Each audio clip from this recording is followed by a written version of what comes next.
But we begin with breaking news tonight. Good evening. I'm Marcelino Benito. And I'm Cheryl Mercedes. Right now, there is a multi-agency search underway in Galveston for 2 teens. Thank you. Now to breaking news here. Tragic development in the search for missing teenagers.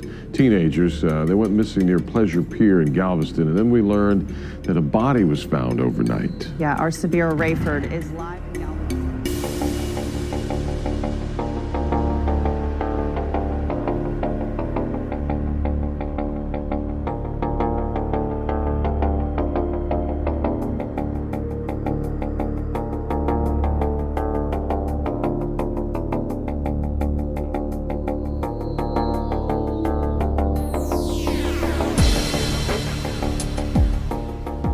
Found the second child this morning here at 47th Street in the area right behind me.